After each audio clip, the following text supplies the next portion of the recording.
Hello বন্ধুরা, স্বাগতম CS Bangla school চ্যানেলে। তো আজকের ভিডিওতে আমরা সিএসএস এর বেসিকগুলো শিখব। তো সিএসএস ওয়েব ডেভেলপমেন্টের একটা খুব ইম্পর্টেন্ট অংশ। যেরকম আমরা কোনো ওয়েবসাইট তৈরি করি, ওয়েবসাইট তৈরি করার পরে তো আমার সিএসএস এর কাজগুলো করতে হয়। তার ওয়েবসাইটটার এইচটিএমএল এর পরে তার কিছু স্টাইল অ্যাড করতে হয়, কালারে চেঞ্জ করতে হয়, কিছু ব্যাকগ্রাউন্ড আনতে হয়, বর্ডার, প্যাডিং, ডিফারেন্ট ধরনের জিনিস অ্যাড করতে হয়।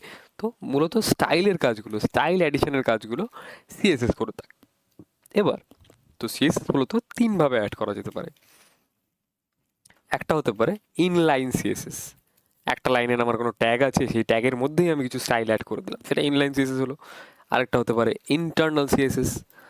এইচটিএমএল ফাইলের মধ্যেই আমি একটা আলাদা ট্যাগ বানিয়ে নিলাম, স্টাইল ট্যাগ বলে একটা আলাদা ট্যাগ বানিয়ে নিলাম। আরেকটা হতে পারে এক্সটার্নাল সিএসএস। এক্সটার্নাল সিএসএস কী হবে? আলাদা একটা ফাইলই থাকবে সিএসএস এর জন্য, যে সব কিছু কন্ট্রোল করবে। তো চলো, অলরেডি আমাদের কাছে একটা ফাইল আছে, তো সেটাতে আমরা কাজ করবো আজকে। তো চলো শুরু করা যাক। তো ফার্স্টে ধরো আমরা একটা পি ট্যাগ ইউজ করছি। পি ট্যাগের মধ্যে ফার্স্ট আমরা ইনলাইন সিএসএস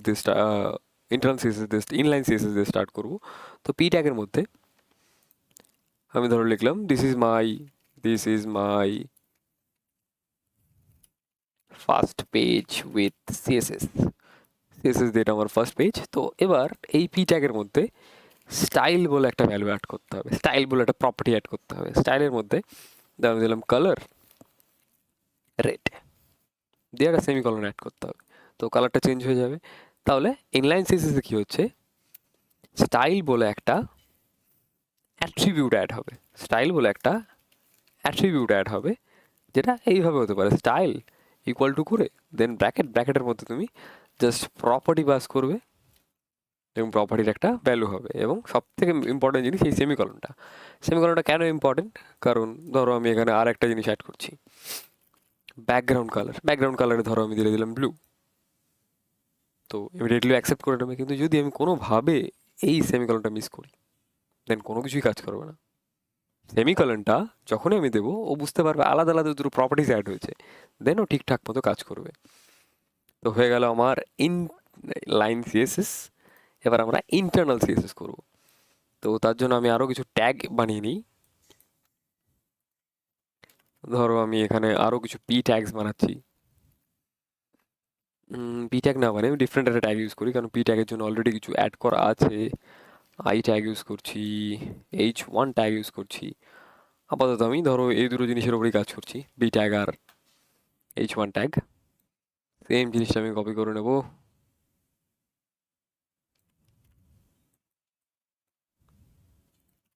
বি ট্যাগ এবং H1 ট্যাগের জন্য। তো সেমভাবে যদি আমি বি ট্যাগের মধ্যে কোনো কিছু চেঞ্জ করতে চাই, যদি আমরা ইন্টারনাল সিএসএস করি, তো আলাদা করে আমি একটা ট্যাগ বানাবো, স্টাইল ট্যাগ। হেড ট্যাগের মধ্যে আলাদা করে একটা স্টাইল ট্যাগ বানাবো। সেখানে ইন্টারনালে কি হচ্ছে তাহলে? ইন্টারনালে স্টাইল ট্যাগটা অ্যাড হচ্ছে ইনসাইড হেড ট্যাগ। এবং তার কাজ কি হবে? স্টাইল ট্যাগের মধ্যে প্রত্যেকটা ট্যাগকে কল করতে হবে। ধর আমি H1 এর উপর কাজ করছি, H1 ট্যাগের নাম দেবো, দেন সেকেন্ড ব্র্যাকেট করে তার মধ্যে আমি প্রপার্টিসগুলোকে পাস করবো। সেমভাবে কাজ করবো, যেরকম ধরো এর মধ্যে আমি H1 চেঞ্জ করছি, H1 দেন সেকেন্ড ব্র্যাকেট। এবার এর মধ্যে আমি প্রপার্টিসগুলোকে পাস করবো। ধরো এর কালারটা চেঞ্জ করো, অন্য কোনো কালার দিতে চাইছি, কালার কালার করে দিচ্ছি আমি ইয়েলো। তো তার মধ্যে একটা ইয়েলোইশ কালার চলে আসবে, H1 এর ভ্যালুটা ইয়েলোইশ কালার চলে এলো।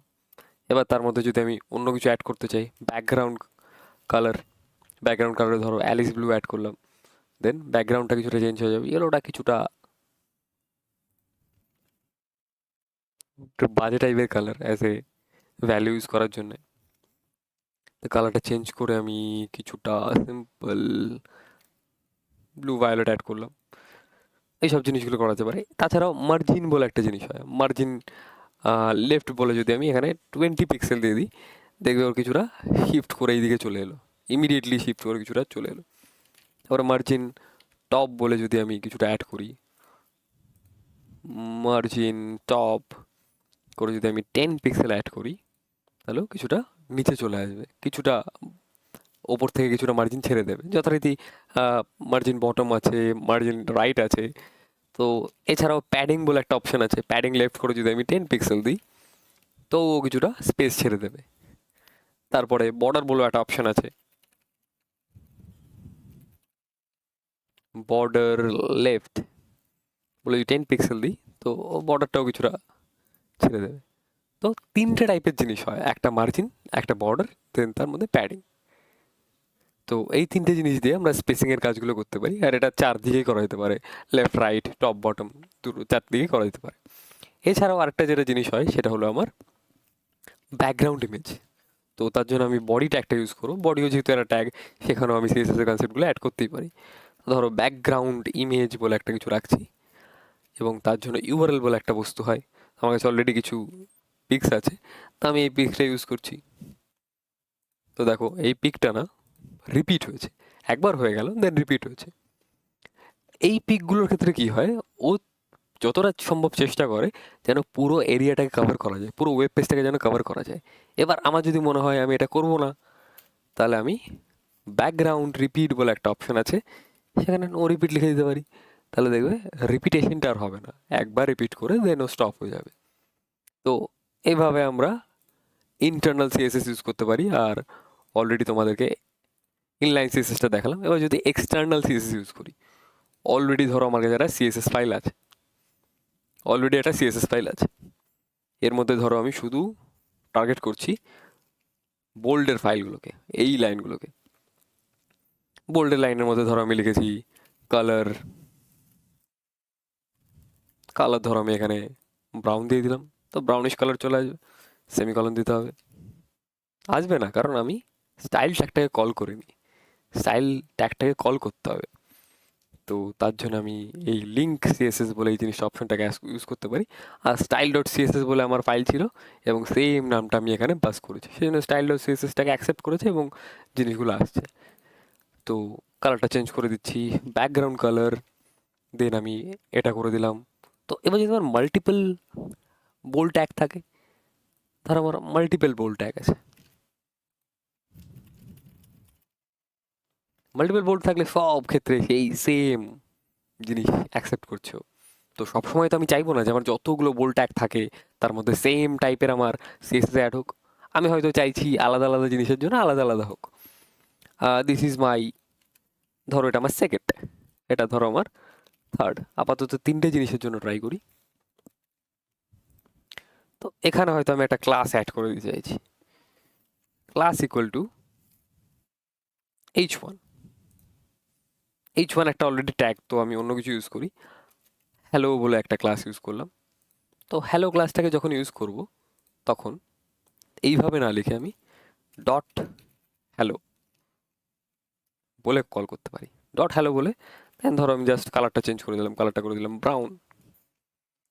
দেন শুধু ডট হ্যালোর মধ্যে যেটা রয়েছে তার জন্য কালারটা চেঞ্জ হবে, কারণ আমি অ্যাকসেপ্টেন্সটা তাই জন্য করেছি, হ্যালো বলে যেই ক্লাসটা ছিল তার জন্য আমি চেঞ্জ করেছি। এবার সবকটা সেই জন্য সবকটা বোল্ড ট্যাগের ক্ষেত্রে সেই চেঞ্জটা হয়নি, শুধু হ্যালো বলে যেই ক্লাসটা রয়েছিল তার জন্য চেঞ্জ হয়েছে।